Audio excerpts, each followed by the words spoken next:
ಯೆಶಾಯ 54ನೇ ಅಧ್ಯಾಯ ವಚನ 7-8. ಕ್ಷಣ ಮಾತ್ರ ನಿನ್ನನ್ನು ಬಿಟ್ಟಿದ್ದೇನೆ, ಮಹಾಕೃಪೆಯಿಂದ ಸೇರಿಸಿಕೊಳ್ಳುವೆನು. ತಟ್ಟನೆ ಉಬ್ಬಿ ಹರಿಯುವ ಕೋಪದಿಂದ ಒಂದು ಕ್ಷಣ ಮಾತ್ರ ನನ್ನ ಮುಖವನ್ನು ನಿನಗೆ ಮರೆಮಾಡಿಕೊಂಡಿದ್ದೇನೆ. ಶಾಶ್ವತ ಕೃಪೆಯಿಂದ ನಿನ್ನನ್ನು ಕರುಣಿಸುವೆನು ಎಂದು ನಿನ್ನ ವಿಮೋಚಕನಾದ ಯೆಹೋವನು ಅನ್ನುತ್ತಾನೆ. Isaiah chapter 54 verse 7-8. For a brief moment I abandoned you, but with deep compassion I will bring you back. In a surge of anger I hid my face from you for a moment, but with everlasting kindness I will have compassion on you, says the Lord your Redeemer.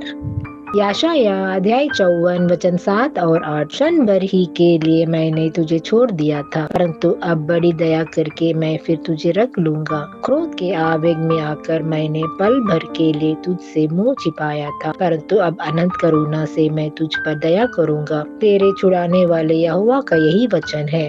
ஏசாயா 54 அதிகாரம் 7-8 வசனங்கள். இமைப்பொழுது உன்னை கைவிட்டேன், ஆனாலும் உருக்கமான இரக்கங்களால் உன்னை சேர்த்து கொள்ளுவேன். அற்ப காலம் மூண்ட கோபத்தினால் என் முகத்தை இமைப்பொழுது உனக்கு மறைத்தேன், ஆனாலும் நித்திய கிருபையுடன் உனக்கு இறங்குவேன் என்று கர்த்தராகிய உன் மீட்பர் சொல்லுகிறார்.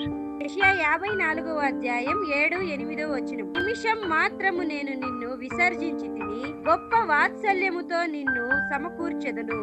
మహోద్రేకము కలిగి నిమిషం మాత్రము నీకు విముఖుడనైతిని, నిత్యమైన కృపతో నీకు వాత్సల్యము చూపుదును అని నీ విమోచకుడగు యెహోవా సెలవిచ్చుచున్నాడు.